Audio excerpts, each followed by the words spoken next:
Bueno, i què és la indústria farmacèutica? A veure, és un món molt gran, al final és un sector privat, però bueno, que aposta per al desenvolupament i de nous fàrmacs i per la investigació també. Vull dir que també integra coses de la ciència bàsica que són imprescindibles, però el que té el sector de la indústria farmacèutica és que està composat per diferents departaments que cadascú té cabuda per fer diferents rols, no? Jo en concret estic ara mateix en el departament mèdic, que és com, bueno, venint de la branca de ciències, la gent en general li interessa molt, que és bàsicament són els referents científics, no, d'un determinat producte o àrea terapèutica dins de la indústria farmacèutica. I dins del departament mèdic hi ha diferents posicions, i en concret, no sé si vols que t'expliqui el que jo faig. La posició que jo faig, que també em sembla apassionant, es diu MSL, que són les sigles per Medical Science Liaison. Llavors, és una posició que integra la comunicació científica superbé i alhora també el contacte amb les persones. Bueno, és una posició que és una posició itinerant, que se'n diu una posició de camp, és a dir, tu no treballes en una oficina sentat tot el dia, sinó que et mous. I el teu objectiu, bàsicament, és ser l'enllaç científic entre la indústria farmacèutica i el món clínic, diguem-ne, amb els metges o professionals de la salut, diferents perfils. Llavors, normalment t'especialitzes en una àrea terapèutica, en un producte en concret. Jo, per exemple, treballo en oncologia.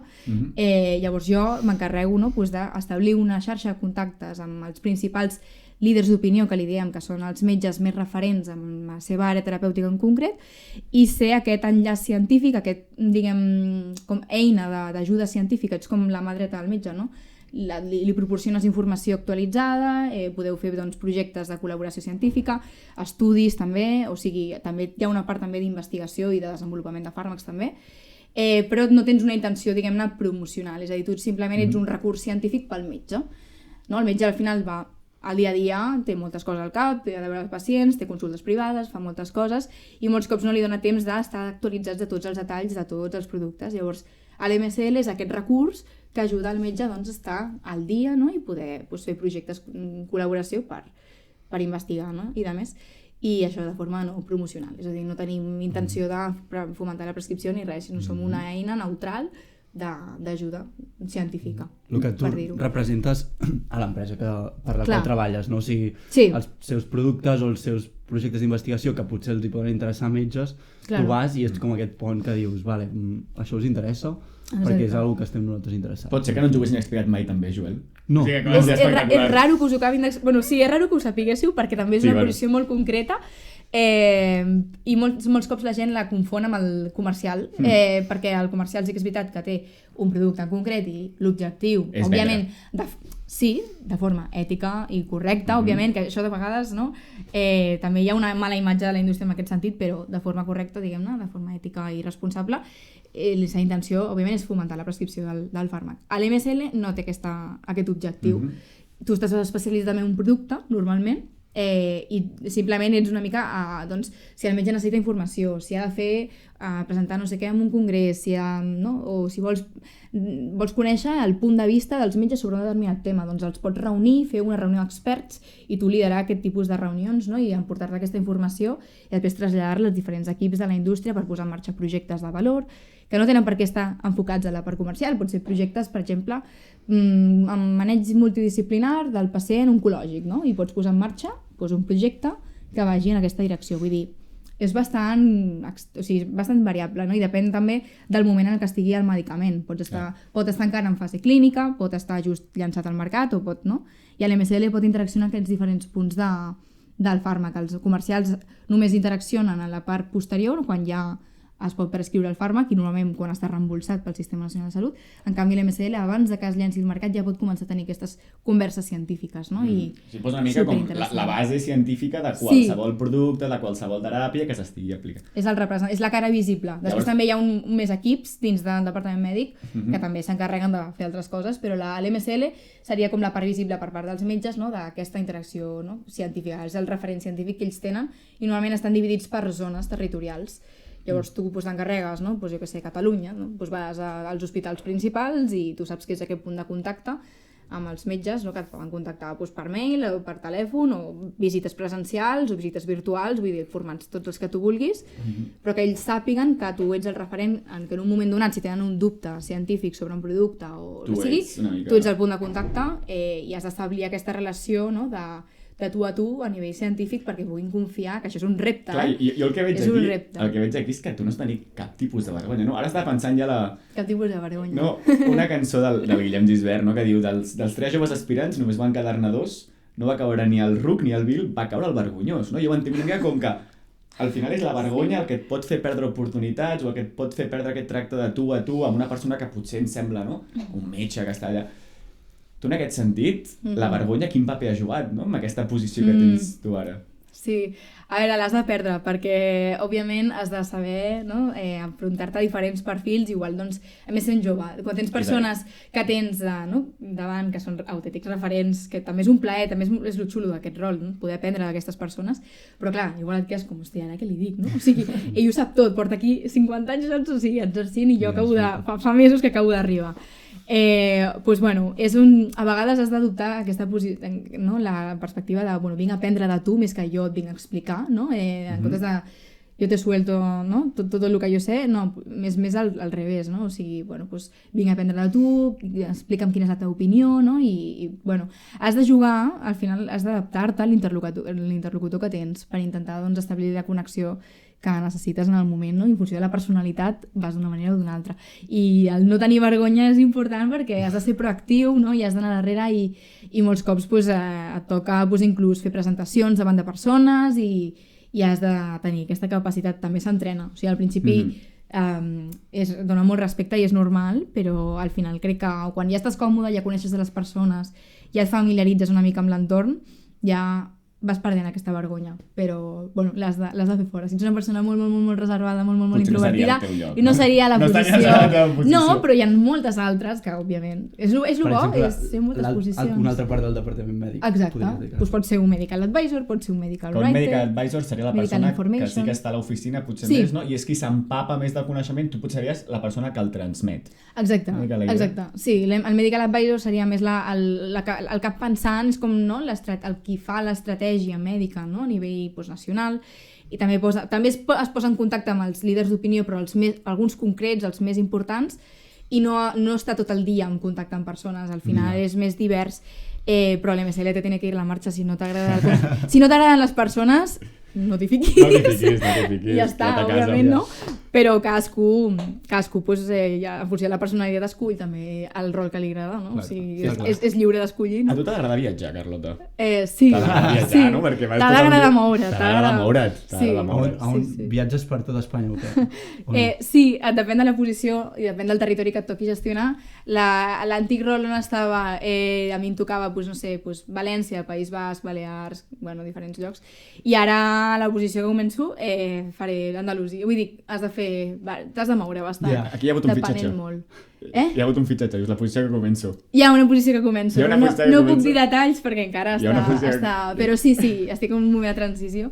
Però això, depèn de la zona en la que estiguis, et toca viatjar més o menys. O sigui, a vegades hi ha posicions de MSL molt còmodes, que pots fer només en Catalunya. Contra més petita és la regió millor.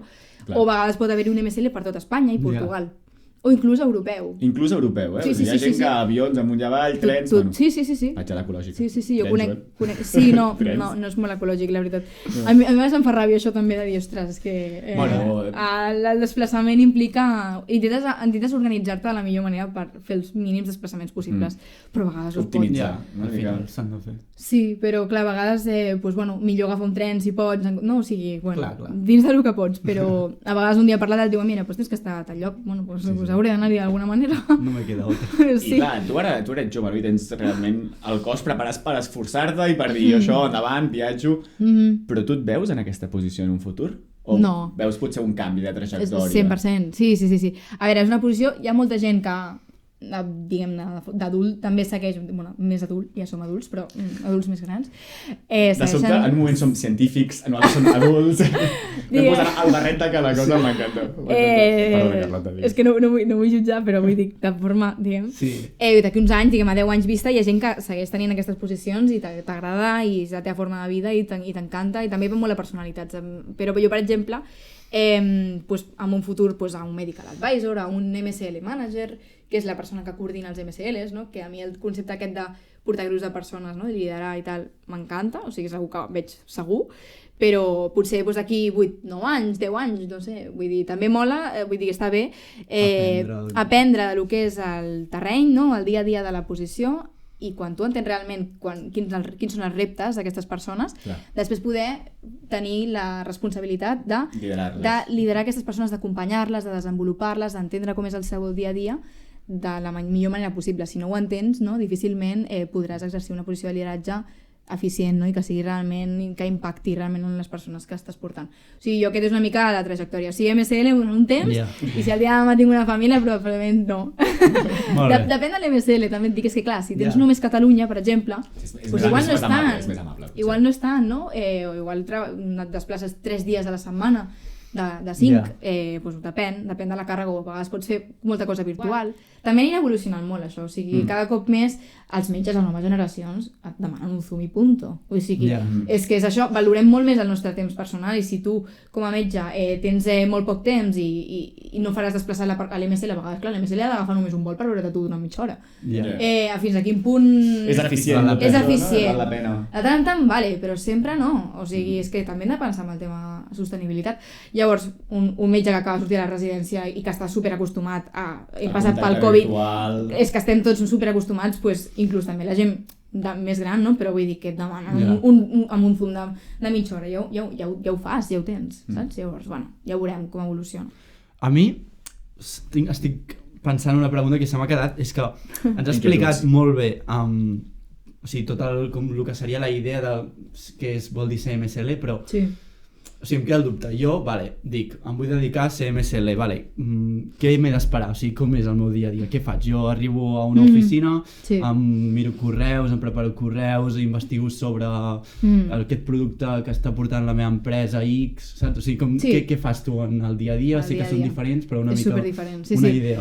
T'anava a dir, la primera frase serà que és diferent, cada setmana. Bueno, doncs, dins de les coses que pots fer, pots trobar-te a l'MSL agafant un avió, un tren, i desplaçant-se als centres de salut per tenir una visita amb un professional de la salut durant mitja hora, una hora. Normalment aprofites per veure diverses persones a la vegada, ja que fas el desplaçament, aprofites. També pots trobar l'MSL amb reunions d'equip, vull dir, reunions normals, no? Amb el teu jefe, amb els teus companys, amb altres companys, que també és molt important, amb altres departaments, compartir aprenentatges. Te'l pots trobar, per exemple, en un congrés científic, te'l pots trobar organitzant una reunió amb experts, per exemple, o qualsevol líder amb activitats mèdiques, no? Que són com diferents formats en què tu tens una estratègia i un pla de comunicació, molt clar. Llavors, per executar-lo, pots fer diferents activitats, i unes d'elles pot ser una reunió amb experts, no? O amb un metge, no sé, hi ha diferents formes de fer-ho.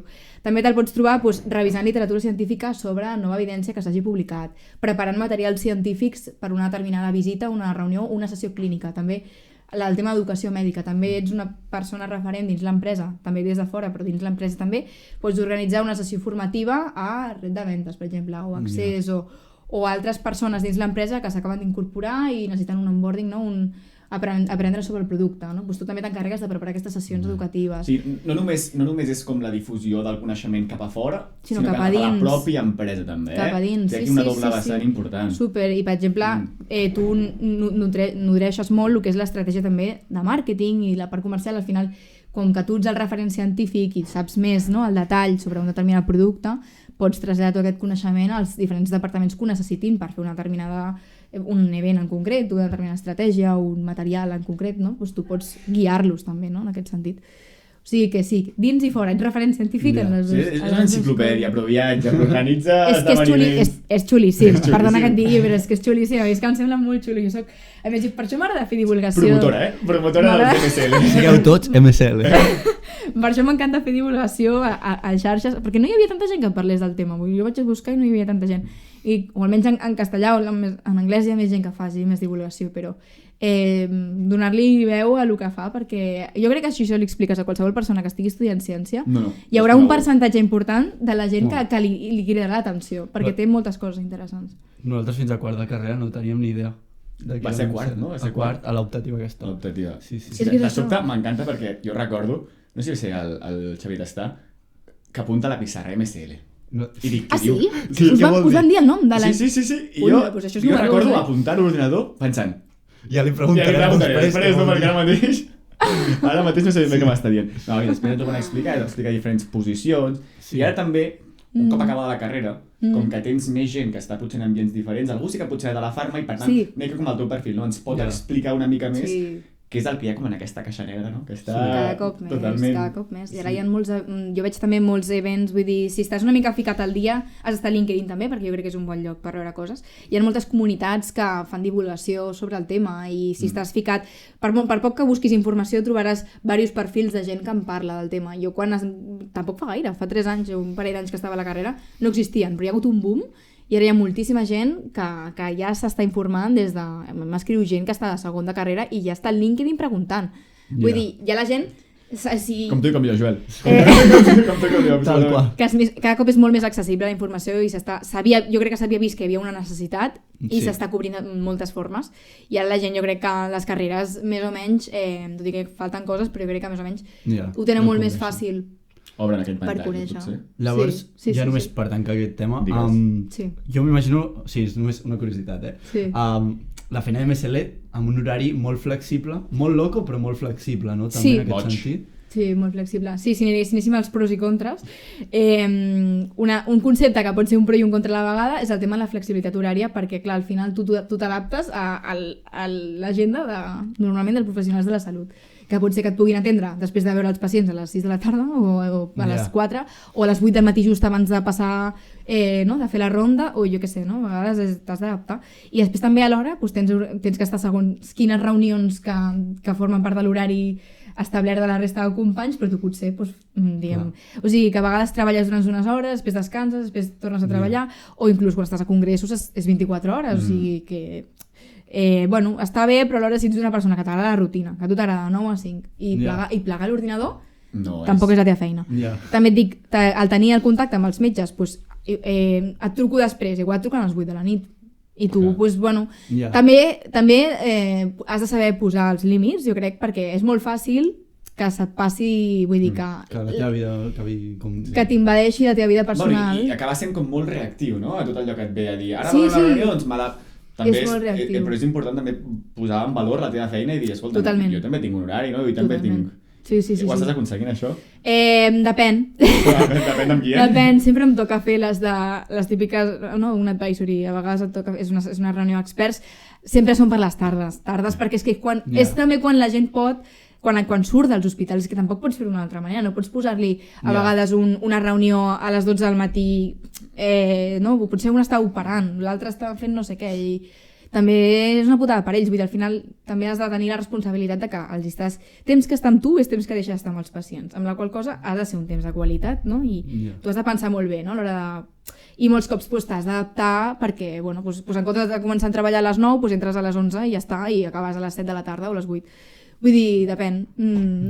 Hi ha gent que també és una cosa a tenir en compte, que si ets una persona que tu vols anar al gimnàs cada tarda a les 6. No, el Joel i el gimnàs potser no. El Joel i el gimnàs no. Bueno, jo, per exemple, jo soc una persona que m'encanta anar al gimnàs, i és que cada dia, no? Però sé que un dia puc anar a les 7, un dia puc anar a les 6 del matí i un altre dia puc anar a les 9, però ja has d'anar amb aquesta mentalitat. Si vols anar sempre a la classe de no sé què, doncs igual no. De fet, he dit que no. Bueno, jo em vaig apuntar al gim. I ahí està. Però podem dir que s'ha quedat allà. Apuntat estàs. Formes part del col·lectiu. No, al mes, almenys, un cop al mes. No ets un gim rat. No. No, això ho pleguem. No.